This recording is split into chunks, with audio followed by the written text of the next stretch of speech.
Hi, I'm Robert Sennott. I'm the executive producer of 76 Days Adrift. I knew Steve for more than 50 years. He and I ran track together at Dover Sherburne High School in Massachusetts. Steve's story is amazing. To be adrift for 76 days, to drift 1,800 nautical miles in a 5.5-foot rubber life raft is exceptional. And so knowing Steve in high school and knowing the kind of person he was, it's fitting that he was able to do what he did. I was lucky enough to see his 2 appearances on Johnny Carson. One when he was immediately after he was found, and the second was promoting his book tour. He wrote a book called 76 Days Adrift, which appeared on the New York Times bestseller list for 36 weeks in a row. Having read the book and then seen him second time on Johnny Carson, I became a fan of his story. Fast forward about 5 years ago, I had this vivid dream about Steve, and it's strange because not often do you get up and take action on your dreams. But I did, and my dream was saying, read the book again.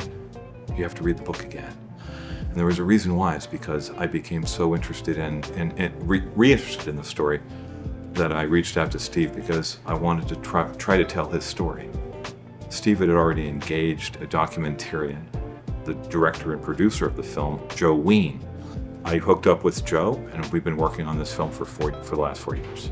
I like everything about the film. The story is so compelling, it's full of hope and perseverance, and the journey is amazing. We've been accepted to screen at the Doc NYC Film Festival.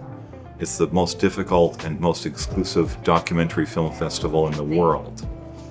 So we're really excited about it. One interesting facet of this film is that when Steve wrote his book, 76 Days Adrift, several years later, Ang Lee reached out to him because he was in preparation and doing research on his film, Life of Pi. And Ang Lee, being the famous and incredibly good director that he is, reached out to Steve, visited Steve near Bar Harbor, Maine, where he lives, spent a weekend with him.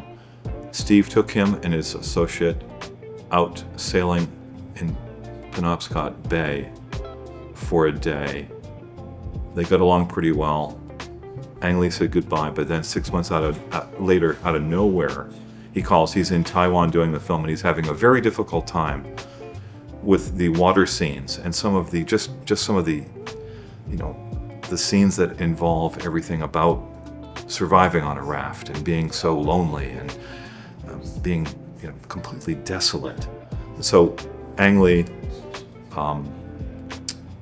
just really revered Steve, and so we have this really close relationship with Ang Lee. Actually, Ang Lee just joined the film about 3 months ago, and he's come on as an executive producer, which is a wonderful thing, and he's really opened up a lot of doors. We're excited about having him on board. But another interesting facet is the director is close friends to Patrick Stump, the lead singer for the Fall Out Boy.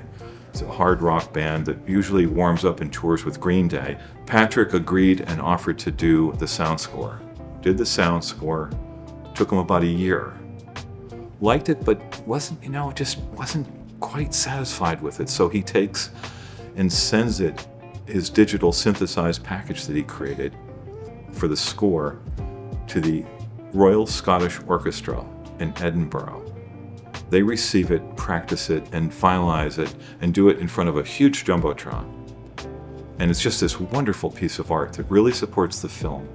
And I love this. I love music, and Patrick covers this haunting song by this famous hard rocker from the early 70s, Iggy Pop. And the song that he covers is called The Passenger. It's just this famous song that Iggy has done. And it's just a great outro when the credits start rolling. So I could go on forever, but that's, you know, that's one of the interesting facets, right?